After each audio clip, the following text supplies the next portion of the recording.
She left the porch with a pink bike and a promise to be back before dinner. The sun was still up. The street was quiet. Her mother turned for just one moment, and Emily Forrester vanished. No screams, no crash, just the wind and an empty sidewalk. 12 years later, in the middle of a home renovation 2 blocks away, workers dug into the floor of a garage, and what they found shouldn't have been there. A bicycle, rusted, pink, buried beneath concrete. It matched the one Emily had last been seen riding, and that's when everything unraveled. Laura sat in the dim hospital room, the walls painted in sterile blue, the air thick with quiet beeping monitors, and the faint hum of overhead vents. The smell of antiseptic stung her nose, but she didn't move. She couldn't. Emily's hand still rested in hers, slightly warmer now, twitching occasionally, an encouraging sign. The 12 years of despair and unanswered prayers that had hollowed Laura out now gave way to a flood of unfamiliar emotions. Cautious hope, disbelief, fierce protectiveness. The door creaked open softly. A young nurse stepped in to check Emily's vitals and smiled gently at Laura, not wanting to interrupt. Laura returned a faint nod but didn't speak. Outside the hospital room, the investigation continued. Detectives and forensic analysts worked through the physical evidence, Ernest Mallory's journals, his emails, and the digital trail left behind on his confiscated laptop. Each entry they decoded painted a chilling portrait of a man who had deluded himself into believing he was a savior rather than a captor. He actually wrote that he was rescuing them.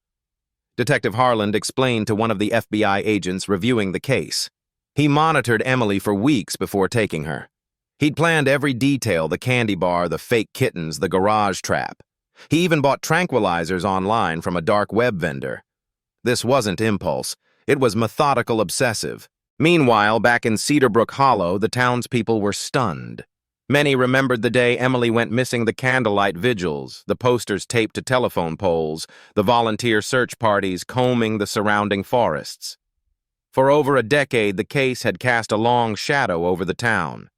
Now that darkness was lifting, but it revealed the terrifying reality that her abduction had occurred just down the street, right beneath their noses. At the Morning Roost Bakery, where Laura had worked tirelessly since Emily's disappearance, Marge, the owner, was fielding questions from curious customers and shielding her friend from unwanted attention.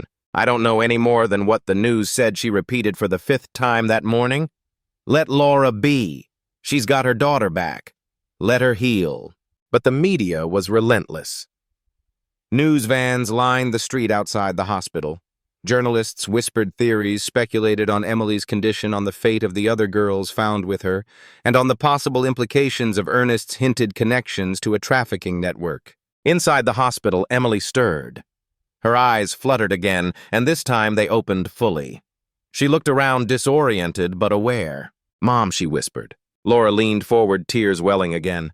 "I'm here, sweetheart. I'm right here. I had a dream you found me." Laura gently brushed a strand of hair from Emily's forehead. "It wasn't a dream. You're home. You're safe." Emily's eyes filled with tears. "Kayla and Jules, they're okay. They're here too. They're going to be all right." Emily exhaled, relief flooding her face. Dr. Patel re-entered the room with Detective Harland. "Emily," he said softly, "you've been incredibly brave. When you're ready, there are a few more questions we need to ask, only if you're comfortable." Emily nodded slowly. "I want to help. I want to make sure he never does this to anyone else." Laura squeezed her hand silently, promising her daughter she'd never face anything alone again. The hospital allowed Emily to stay in a private wing away from reporters and the noise, but she didn't sleep much. Her dreams came in fragments, flashes of flickering basement lights, the sound of a lock sliding shut, Kayla crying in the dark, Jules whispering lullabies. Dr. Patel called them memory shards. "Trauma doesn't always play fair," he told Laura in one of their counseling sessions. "It returns when it wants to, how it wants to. Some days she'll remember everything, others nothing. You just have to be there." And Laura was, always. She brought photos from home, showed Emily pictures from when she was 6, riding her bike, blowing candles on her last birthday cake before the world tilted. She brought Emily's old stuffed elephant Ellie, frayed and faded but still intact. Emily clutched it like a lifeline. 3 days after waking, she asked for a mirror. Laura hesitated, but brought it. Emily stared at her reflection for a long time. Her face thinner, older, hair cut short unevenly. A scar under her left eye from a fall she barely remembered. "I don't look like me," she said. "You look stronger," Laura replied. Emily nodded slowly. "I feel like I've lived 2 lives." "You have, but now we're building a third, together." Meanwhile, Detective Harland and his team uncovered a second property Mallory had purchased under a false name, another fixer-upper on the outskirts of a nearby county. It had a hidden cellar, empty but recently used. "The man was preparing to take more," Harland said in a press briefing. "We may never know how many girls he targeted or how close he came to succeeding again." Jules and Kayla, the other survivors, remained in psychiatric care. Their parents had been found 2 reunions filled with tears, disbelief, and cautious embraces. Emily asked about them daily. "They're healing just like you," Laura would say. But Emily still struggled with guilt. "I wanted to escape sooner. I should have tried harder." "You were a child," Laura said. "You weren't supposed to fight alone." Back in Cedarbrook Hollow, neighbors left flowers on the Foresters' doorstep. Handwritten notes, home-cooked meals. The town held a quiet vigil in the square, not to mourn, but to mark a return. Dozens lit candles, not just for Emily, but for every missing child still waiting to be found. Laura didn't attend. She stayed with her daughter. Instead, Sam McKinney, the same boy who'd once helped post Emily's missing posters as a teenager, stood on stage and said, "We were told to give up hope. But hope isn't something you turn off like a porch light. Sometimes it waits 12 years, and when it returns, it lights everything." 1 week later, Emily asked to go home. The doctors agreed under supervision. Laura cleaned the house, remade the room exactly how Emily had left it. Except now, a new bed, a softer mattress, and blackout curtains just in case. When they stepped inside, Emily froze in the doorway. "Nothing's changed," she whispered. "Everything's changed," Laura said. That night, they sat on the porch together. Emily looked up at the stars. "I used to think they were watching me. Like maybe you were sending them to find me." Laura took her hand. "I was." Emily smiled faintly. "They found me." Emily didn't go outside for a while. The world felt too bright, too loud, too unfamiliar. Cars zipped past the house. Dogs barked behind fences. Neighbors looked at her like a miracle wrapped in glass, fragile and sacred. Laura shielded her best she could. But Emily knew. "They're watching," she said one afternoon, peeking from behind the curtain. Not out of hate, but out of wonder and pity. Laura sat beside her. "They see someone strong.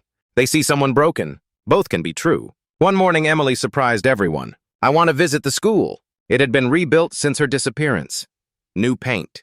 New principal. A whole generation of students who had only known her as a name on a flyer or a story in hushed conversations. Principal Matthews welcomed her personally. Teachers stared. Some smiled. A few cried. Emily walked slowly through the hallway, her hand brushing the lockers, the cool metal grounding her. She paused near room 2C, her old classroom. "I used to sit there," she pointed to a desk near the window. And now the principal asked gently, "I don't know where I sit yet." He nodded. "Take your time, the seat will be here." That evening, Emily spoke to Laura over dinner. "I've been thinking about telling my story. In my words." Laura hesitated. "Are you sure you don't have to share anything?" "I want to," Emily interrupted. "People talk like I'm a headline.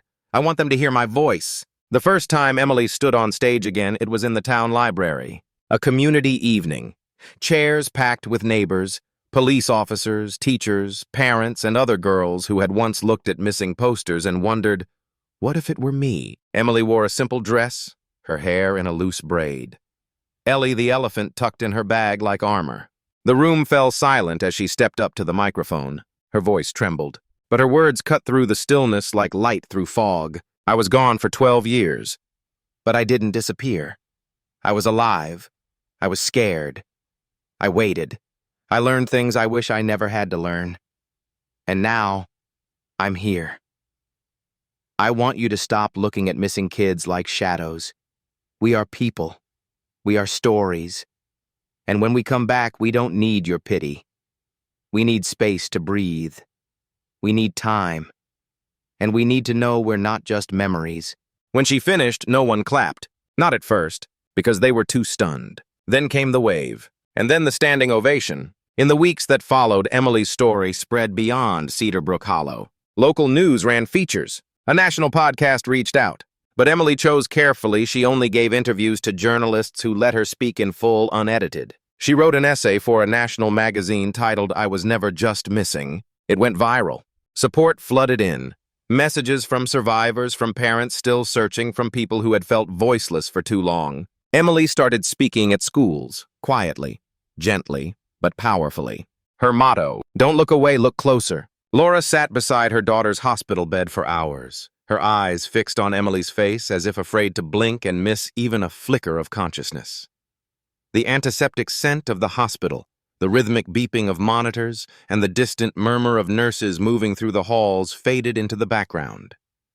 Her world had narrowed down to this room, to the soft rise and fall of her daughter's chest. Emily stirred. A small twitch at first.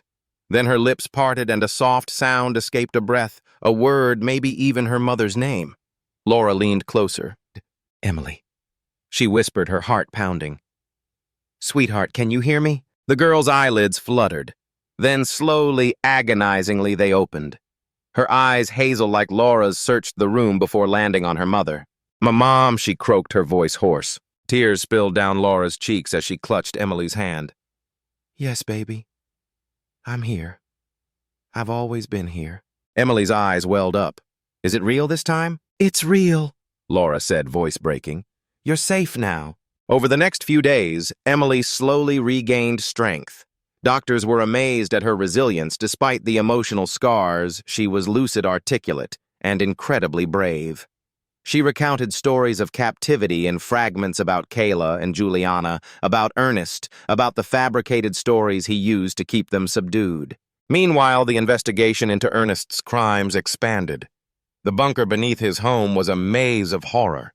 Forensic teams found journals dating back over a decade documenting his delusions of being a savior, his twisted justifications for abduction, and most horrifyingly, his plans to traffic the girls to buyers overseas. It was an international case now stretching across borders. Laura became a local figure of hope. Reporters camped outside the hospital hoping for statements, but she declined every interview. "My priority is my daughter," she told the staff. "Let us heal first." But there were small moments, too. Moments that reminded her that healing was possible. One morning, Laura walked into Emily's room to find her daughter sketching. "What are you drawing?" she asked gently. Emily turned the pad around. It was a picture of a pink bicycle surrounded by sunflowers. Laura laughed softly through her tears. "You remember it?" "I never forgot it," Emily replied. "I dreamed about it for years. It was the last piece of my life before everything changed." Later, Kayla and Juliana's families arrived. The reunion was overwhelming.